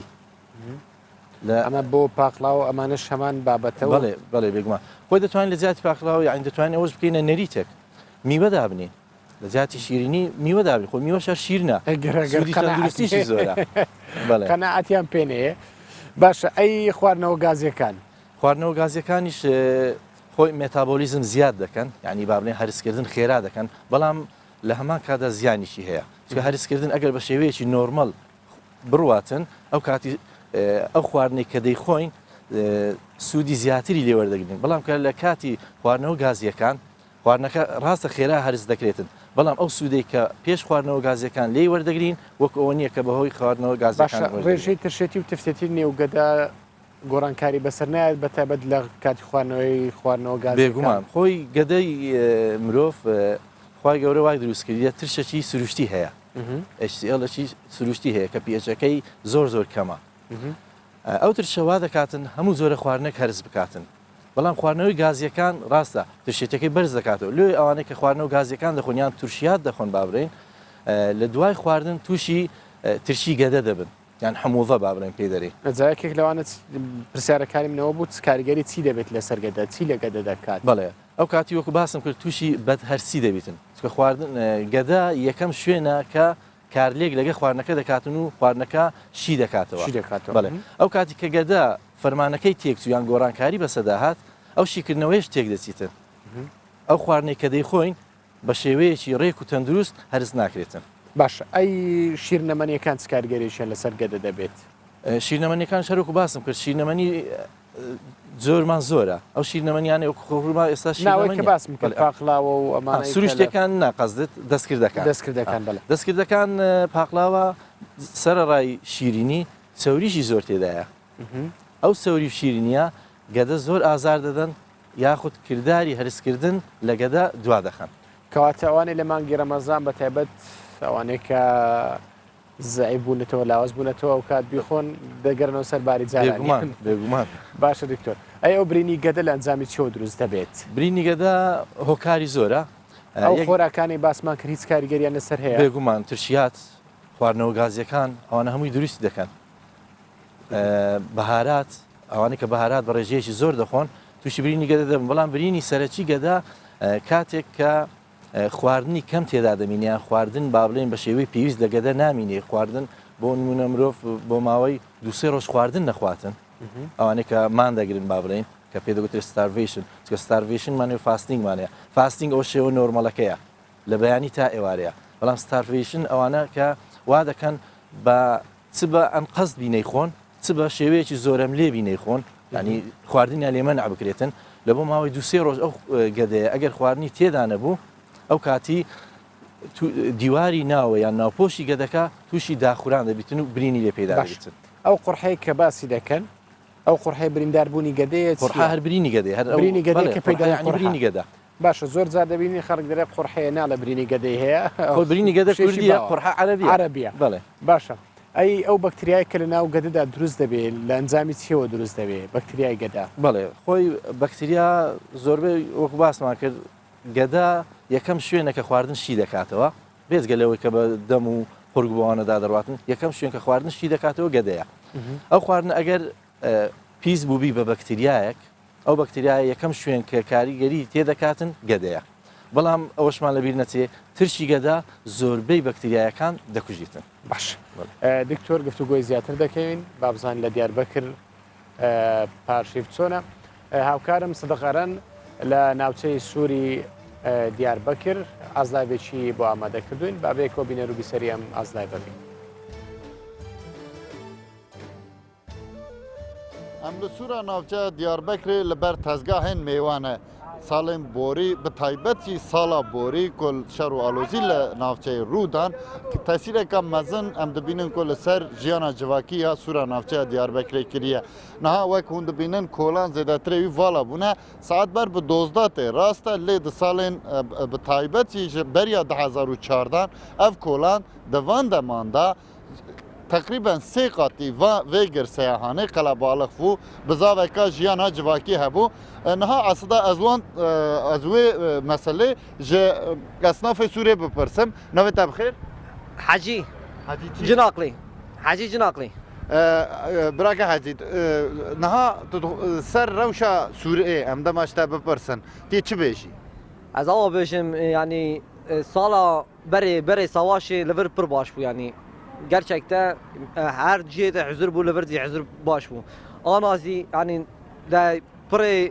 ciçu yani anaz huzurliye yani insan eva mutluya pre ana sekandrına ya ama işte normaldi çe. Baş. Ez eviya bacı bepersim naha çend çeşit meyve heye advinum tu meyve jî û tekinge vî tezgaha vekir çiqas tê firotin. Bir sal ez leverim. Bir sal ez leverim meyvecilik dikim yani ez terabejim ama yani meyve 25 çeşit heye. Her çeşitime yani başa kaliteliye, tişte kaliteli difroşum. Millet yakal memnun ki. Yani ava ki vi dezgara bibesse sibeyin avari ena 2 kilo daha para duqasi. Yani ez viyaji bepersim beter mesela da navbera fataru u paşive da çi meyve ten frote. Pri kiraz te frote, qavun zebeş از آوا بشم تشتی قارنه قیسی ور فرونتی آوا او موز تشه یعنی میوه پر آوا تشه او دنیزی نزدیکی چیلک دیشه آنا چیلک جبو فیشنه دیشه armut باشه yeni dünya başı. Yani hamut ten frote. Hamut ten frote ama baş basya tapkın u vaha verin kaz vaha denerim ki hayalver az neziki ve destgahê bibim li vir jî şekir difroşin ev demata xweş navê te bixêr navê min Bilal bireke Bilal şekir çawa diçe firotina wî şekir ana me mîrova şekirin navê normal e ana heya sibiya wê iş bibe pekî yanî te îro dest bi ew ê êdî em karin bêjin te amadekarî ji bo cejnê dikî erê Peki yani roje çend kilo şeker bê firotin mesela ta xelas? Roje 100 kilo bê firotin mesela xelas dike. Yani serê kilo çiqas tu qazanç? Serê kiloy milyon ke qazanç dike. Milyon ke. Peki başa yani çend roj tê vê tezgaha xwe vir ve bikî? 5 roj. Piştî wî? Tenê ji xwe 5 roj heya ayde. Tê piştî wî çi? Dişoğlan başka cida dişoğlan. İnşaat eder dişoğlanları. Peyama te ji bo hem Ramazanê hem cejnê çi? Yani mesaj at. Beraber barış içi biraz wî dixwazim başka tişkî naxwazim ana sala berê pir baş bû ana ortam pir berbat e. Em dixwazin ki bira başî çêbe bira barış çêbe em wî dixwazim başka tişkî naxwazim. Başa braderekî jî li vir gotin dibe kerem ke te got çi heyra? Hayran ez kulmacı zanim ez zazaki zanim. Zazaki vajo tu azanê çi vazo? Hey man şma est doğa. Zazaki avajı. Ya hem zara her ruj insan miranu. Semê dene kiştişi. Yo nivan qiyalê bes yedinda bes ana millet ve nimru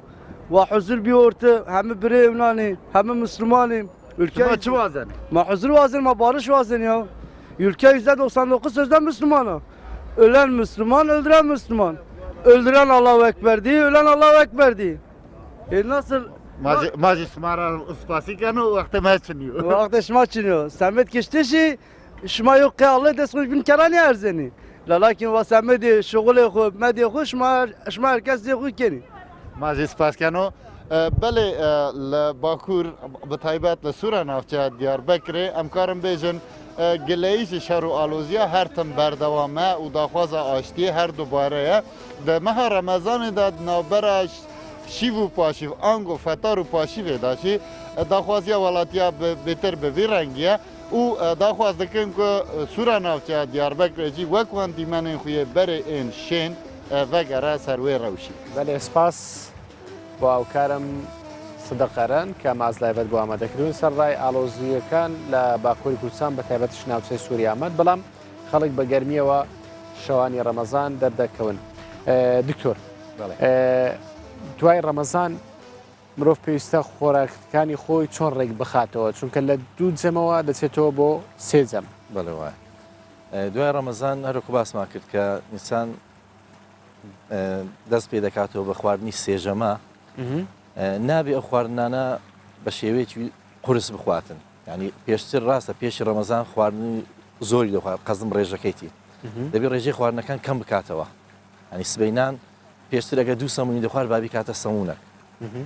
میڕوانان بە هەمان شێوە خواردنەکان دەتوانانی بیکاتە نیوە ئەو خواردنانەی سێژەمەکەی بیکاتە نیوە ئەو کاتی تووشی ئینشاڵڵە هیچ ئازارێکی گەدەی نابیتن. باش کاریگەری سەوزە و میوە بە تایبەت لە سەر ڕیخۆڵەکان چییە؟ بڵێ سەوزە بەداخۆ ینی نازانم نەبوویتە ئەوە لە ناوەمە گرنگی زۆر پێ نادێ خواردنی سەوزە زۆر گرنگە لە بۆ تەندروستی مرۆڤ بە تایبەتی لە بۆ پاڵپەیوەنانی خواردن یان جوولەی خواردن لە ناو ڕیخۆڵەکاندا بە تایبەتی ڕیخۆڵە ئەسوورە کە ئەویش هۆکارە لە بۆ نەمانی قەبزی یان توژنەبوون بە قەبزی چونکە سەوزە ڕیشالێکی زۆری تێدایە ئەو ڕیشالانەوا دەکەن ئەو خواردن زۆری سەوزەکان زیاتر هەموو سەوزەکان ڕیشالی زیاترنەوە بڵێ سەر ڕیشالەکان مادەی ئاسنیشان تێدایان لە بۆ خوێنیش باشە نەکەر لە بۆ ڕیخۆرۆکەکان و پاڵپەیوەنانی خواردن. ئەی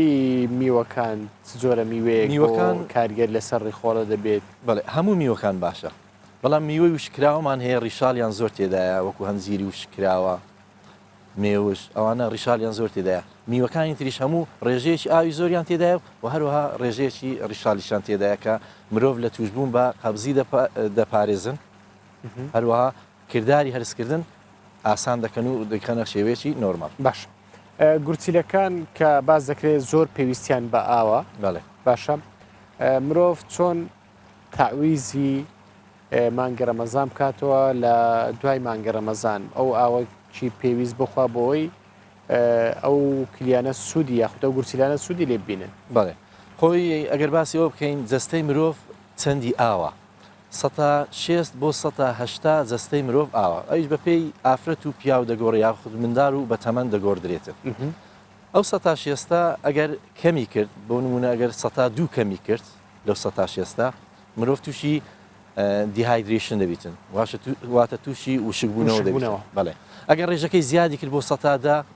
دیهایدریشنەکە وشکبوونەوەکە زیاتر دەبیتن ئەگەر لە 100 تێپەڕی ئەوە مەترسی هەیە ئەو مرۆڤ دەبی ڕێژەیەکی زۆر لە ئاو وەربگریتن ئەگەر نەتوانی بخواتەوە دەبی لە ڕێگەی ئینفیوژن کە لە ڕێگەی مغەڤیان خەستەخانە تێبکرێتن. باشە لە ڕەمەزاندا ئەو ڕێژەیە کەم و زۆری یانواتە ڕێژەکە دەگۆڕێت ڕێژەی ئاوەکە بێگومان ئەو کاتێک کە مرۆڤ لە پاشیەوە تاواکو بەربانگ ئاو ناخواتەوە ڕێژەی ئاو کەم دەکاتن بەڵام ئەو ڕێژەی ئاوە ئەوانەی کە گورچیلەیان تەندروستە هیچ کێشەی لە بۆ دروست ناکاتن تەناوەکو باسمان کرد خوێنەکە خەز دەکاتەوە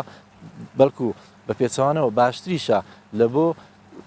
هێواشکردنەوەی سووری خوێن چونکە گوتمان ڕێژەی ئاوکەم دەبێتەوە سووری خوێنیش هێواش دەبێتەوە گورچیلەکان دەتوانن زۆرترین مادەی زیان بەخش لە ناخوێن دەربکەن و فڕێدەنە دەرەوەی لە باش مرۆڤ ڕۆژانە پێویستی بە چەند لە ڕێژەی ئاو هەیە بەڵێ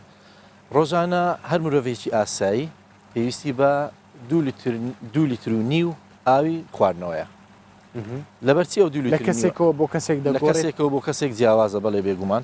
بەڵام ئەم بە ڕێژەیەکی ناوەندی مام ناوە دۆرماگرتیا ئەو 2 لیتر و نیوەش لە چی هاتێ دەبێت ئەوە بزانین چکە مرۆڤ ڕۆژانە چەند ڕێژەیەک لە ئاو ون دەکاتن بەبێ ئەوەی هەستی پێ بکەین هەندێکیان هەست پێ دەکەین هەندێکیان هەست پێ ناکەین بۆ نمونە گورچیلە ڕۆژانە 1 لیتر و نیو ئاو فڕێ دەداتە دەرەوەی لەش سیەکان ڕۆژانە 300 میلیلیتر یان 0.3 لیتر ئاو فڕێ دەدەنە دەرەوەی لەش پێستمان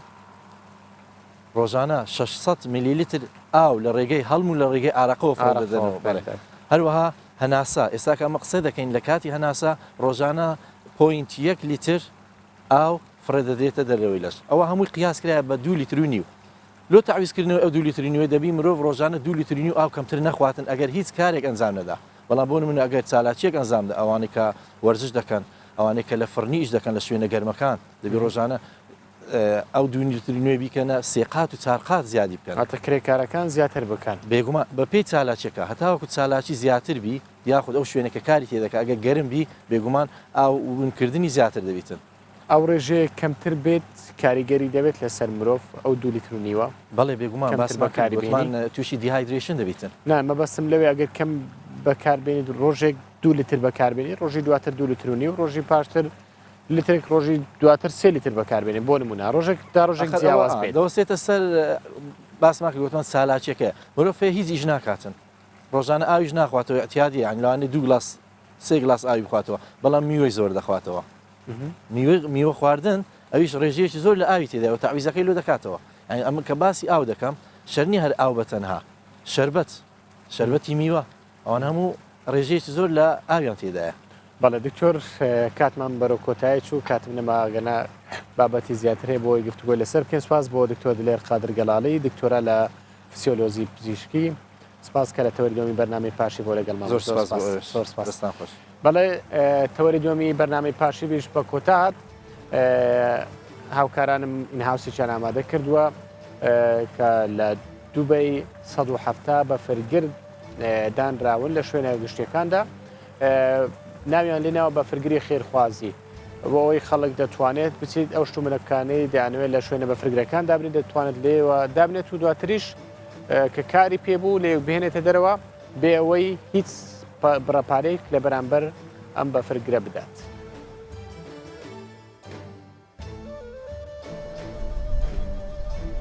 ساڵی پار خانمێک لە شاری دووبەی سەلاجەی خێرخوازی لە پێشماڵەکەی دانا تا پیاوانی شارەوانی و کرێکار و کەسانی کەم دەرامەت بتوانن بە خۆڕایی خواردن بەدڵی خۆیان بخۆن. بیرۆکەکە لەم ساڵدا گەشەی سندووە.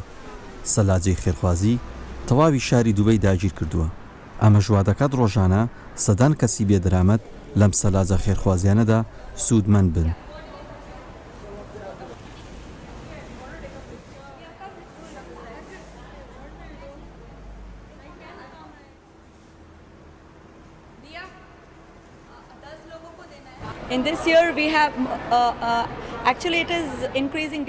لە ڕاستیدا ڕۆژ بە ڕۆژ ژمارەی سەلاجە خێرخوازیەکان زیاد دەکات. ڕۆژانە زیاتر لە 40 کرێکار دێنە ئێرە و خۆراکەکانیان بۆ بەربانگ دەبنەوە. ئەو کەسانەی کە دێنە ئێرە زیاتر کرێکارن لە بوارە جیاجیەکانی ئەم وڵاتەدا کار دەکەن. خۆراکەکان زیاتر خەڵکانی ئەم ناوچەیە دابینی دەکەن. هەمووان ئازادن بە چی شتێک هاوکاریمان دەکەن. شتەکان جیاوازن، هەیە شەربەت دێنێت، هەشە میوە و خواردن. پاش کۆکردنەوەی کۆمەکەکان ئێمە بە شێوەیەکی یەکساندا بەشیان دەکەین و دایاندەنین. لە ڕاستیدا داتایەکی وردم لە بەردەستان نییە کە چەند کەس هاوکاری ئەم پرۆژەیە دەکەن. بەڵام لە شاری دووبەی زیاتر لە 170 سەلاجەی خۆبەخشمان هەیە.